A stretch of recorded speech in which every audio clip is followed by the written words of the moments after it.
Здравствуйте! В эфире Пятого канала информационная программа «Новости», в студии Татьяна Маннова. Сегодня в выпуске. Отлов, стерилизация, маркировка и выпуск в прежнее место обитания. В Инте проводится работа по отлову бродячих собак. Сотрудники городской администрации, инспекции маломерных судов, волонтеры предупреждают детей и взрослых об опасности тонкого льда. У творческого коллектива сельского дома культуры праздник. Юстедорские артисты получили новый музыкальный инструмент.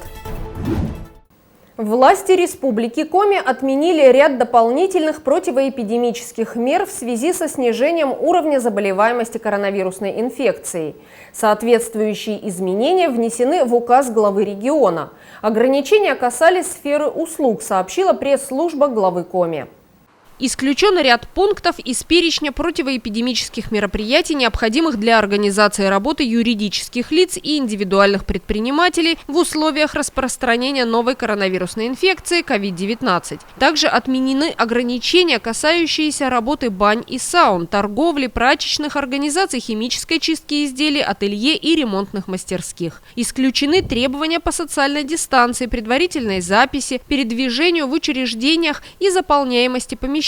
Парикмахерские и салоны красоты теперь могут принимать посетителей без предварительной записи с соблюдением временного интервала не менее 20 минут между посетителями. Исключена рекомендация о посменной работе сотрудников, сняты ограничения на перемещение во время обеденного перерыва. Посетителям теперь можно предлагать чай, кофе и иные напитки. При этом во всех городах и районах Республики Коми сохраняется масочный режим. Повысить квалификацию и востребованность на рынке труда, переобучиться и сменить профессию, открыть свое дело в качестве индивидуального предпринимателя или самозанятого. Центр занятости населения напоминает интинским работодателям о возможностях портала «Работа в России» и многочисленных программах по поддержке и переобучению, позволяющих людям самого разного возраста освоить новые специальности. 5 апреля в здании администрации округа прошла рабочая встреча сотрудников Центра занятости населения города с интинскими работодателями. Мы рады вас приветствовать на нашем совещании, можно его так назвать, мероприятии, посвященной работе, совместной работе органов службы занятости и работодателей нашего муниципалитета на территории МГУНТа. И на сегодняшний момент было приглашено 21 организация. Конечно, я не могу утверждать, все ли присутствуют сегодня здесь, но тем не менее мы начинаем. Открыли мероприятие небольшой церемонии награждения. Благодарственные письма Министерства труда, занятости и социальной защиты Республики Коми за активное сотрудничество с органами службы занятости при реализации мероприятий содействия занятости населения по итогам прошлого года были вручены руководителям тепловой компании «Акваграда», Интинской ЦГБ и ОАО «Северянка». Мы здесь собрались для того, чтобы озвучить все меры поддержки государственной службы занятости, Федеральной службы по труду и занятости Российской Федерации для работодателей, а также для безработных и граждан, находящихся под риском увольнения. Это первая часть нашего мероприятия. И вторая часть нашего мероприятия будет посвящена работе на портале, на едином цифровом платформе «Работа в России», ЕЦП РВР коротко.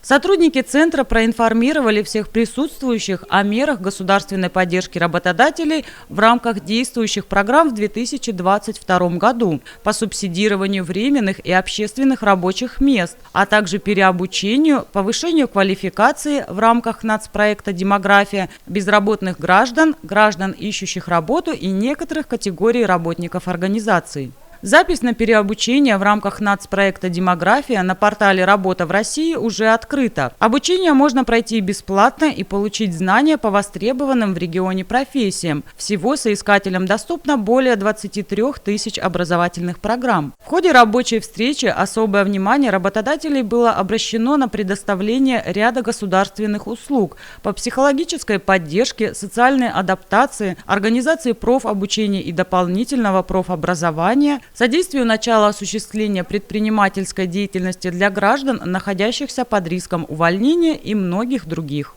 В заключение рабочей встречи специалисты службы занятости продемонстрировали возможности единой цифровой платформы «Работа в России». Подобные встречи Центром занятости проводятся регулярно, ведь работодатели – это их главные партнеры на рынке труда. От взаимодействия работодателей со службой занятости напрямую зависит пополнение городского банка вакансий и трудоустройство граждан, ищущих работу. Министерство труда, занятости и социальной защиты Коми опубликовало на портале общественного обсуждения проектов нормативных актов проект указа главы республики, в котором говорится о единовременных выплатах самым уязвимым категориям населения. Среди них одинокие родители детей-инвалидов и малоимущие пенсионеры. В документе есть отсылка к указу президента страны от 16 марта этого года, который посвящен мерам по обеспечению социально-экономической стабильности и защиты населения в Российской Федерации.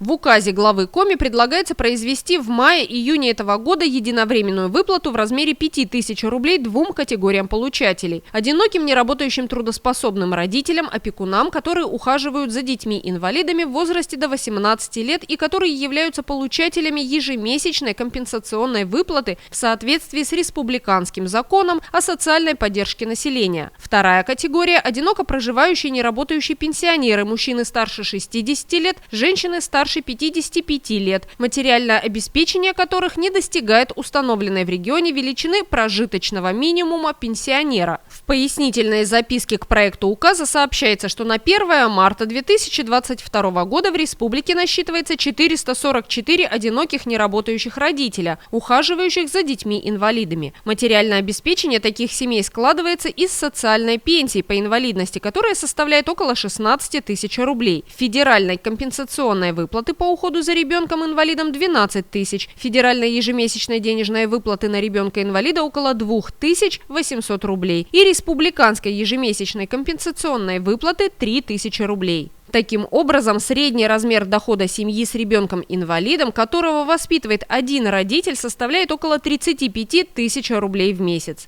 Доплату к пенсии в республике получают более 20 тысяч человек. Региональная социальная доплата – это разница между величиной прожиточного минимума пенсионера и общей суммой материального обеспечения пенсионера. Средний размер доплаты к пенсии в Коми составляет 4300 рублей.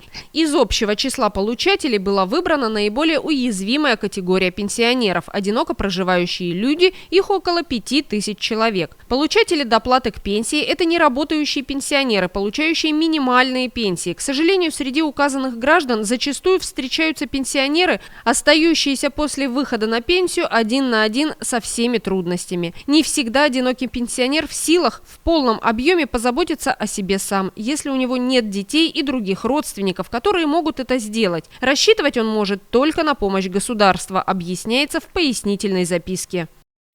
В Инте, как и в других муниципалитетах, люди жалуются на рост численности безнадзорных животных. Стаи собак на улицах, во дворах, рядом с подъездами многоквартирных домов и школами запугивают детей и взрослых. В социальных сетях то и дело появляются посты с жалобами на агрессивных собак. Подрядная организация, которая занимается отловом животных, физически не успевает стерилизовать всех дворняг.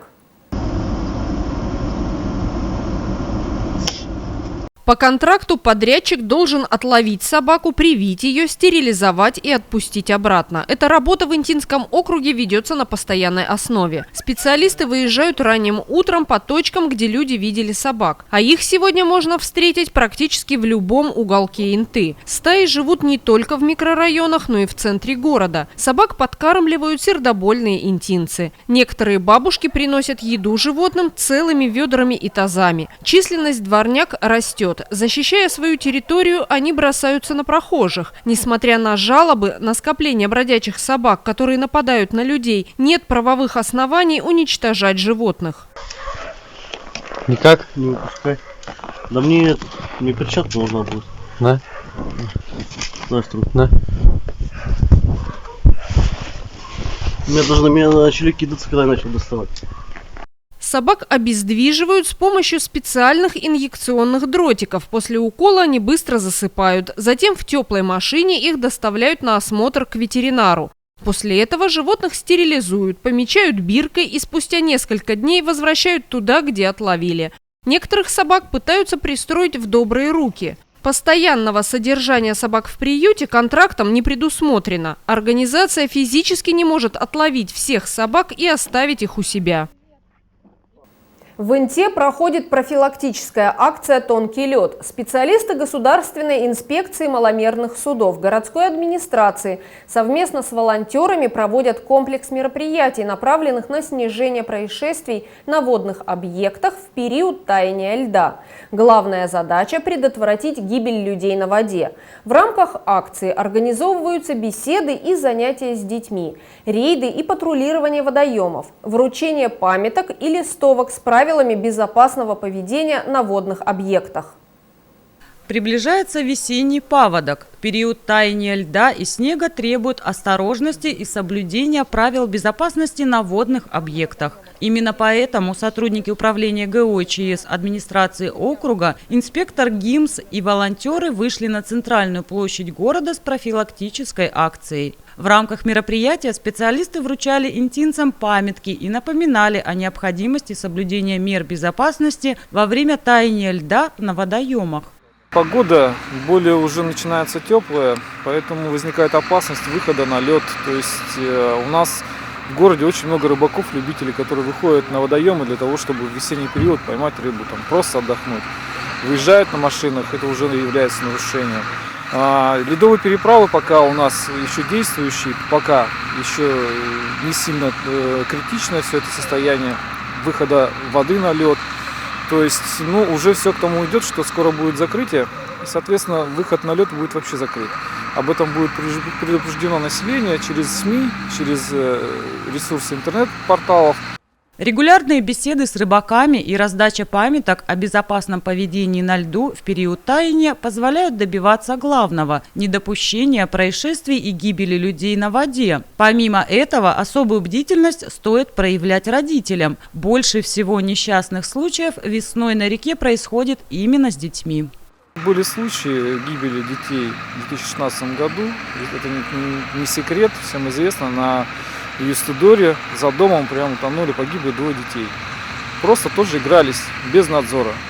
Хотелось бы предупредить родителей, чтобы следили за своими детьми, не отпускали их одних гулять возле рек, возле водоемов, даже возле луж. Потому что лужи могут быть канавами, глубокими и таить опасность. Прыгнули, провалились, не всегда могут успеть оказать помощь. С наступлением весны необходимо помнить, что лед очень опасен. Солнце и туман задолго до вскрытия водоемов делают его пористым, рыхлым, хотя внешне он выглядит крепким. Такой лед не способен выдержать вес человека, поэтому не следует забывать, что под весенний лед легко провалиться. Запрещается катание на коньках, лыжах и переход по нему. Регулярно участвуем в подобных мероприятиях, регулярно сотрудничаем с отделом ГОЧС администрации нашего города, со структурами, с МЧС. Раздаем памятки, листовки о правилах поведения на водных объектах, правила дорожного движения, напоминаем терроризм. Все-таки мы живем в неспокойное время. Регулярно, то есть стабильно, раз в месяц мы выходим с волонтерами, напоминаем гражданам, как нужно себя вести. Напоминания всегда это очень хорошо, особенно детям. Тем более такие яркие напоминания все-таки фиксируют в сознании информацию. Проведение подобных профилактических мероприятий позволит гражданам правильно организовать свой отдых на водоемах, а также снизить количество несчастных случаев на водных объектах.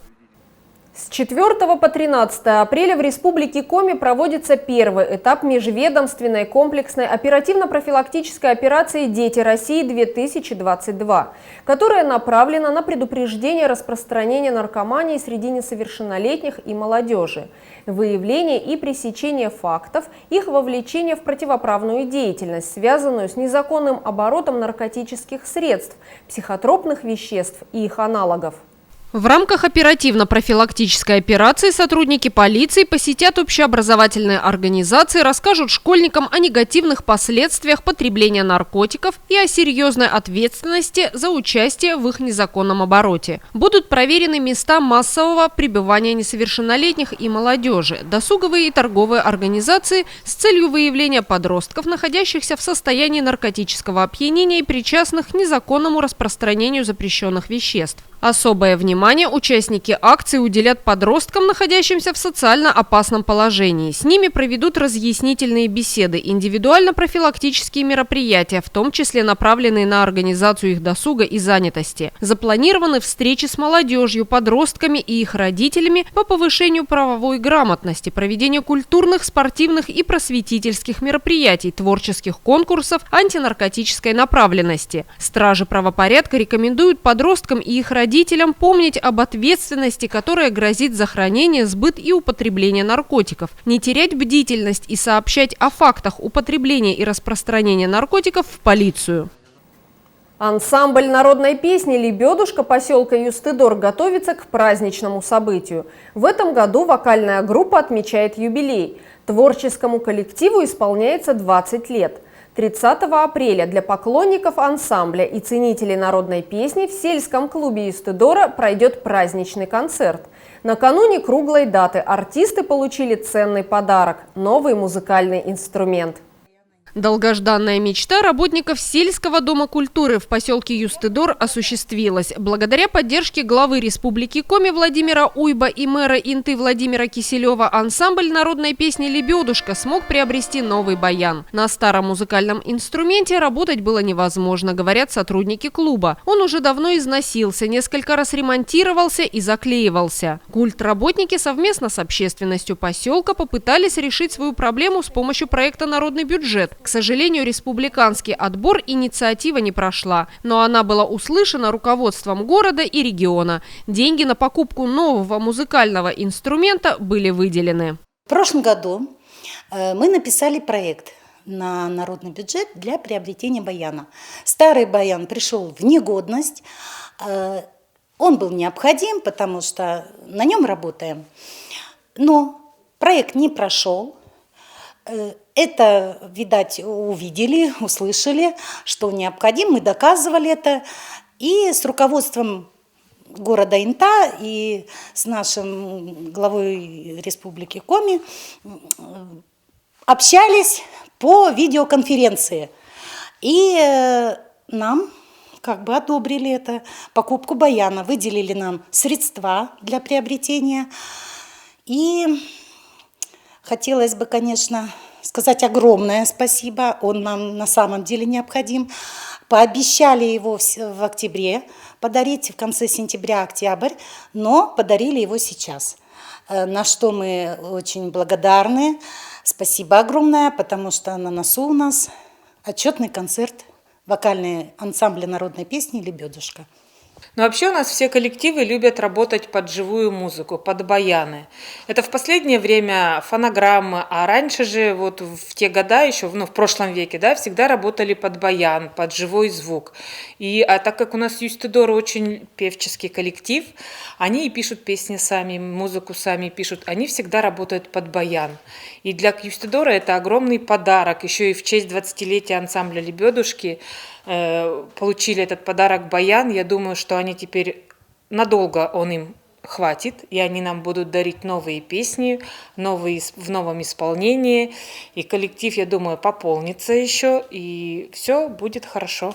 Новый баян для сельского дома культуры был приобретен на известной тульской фабрике, которая считается самой крупной в России и Европе по количеству производимых язычковых музыкальных инструментов. Недавно он был доставлен в Инту. Совсем скоро жители Юстыдора смогут услышать и оценить его звуковые характеристики.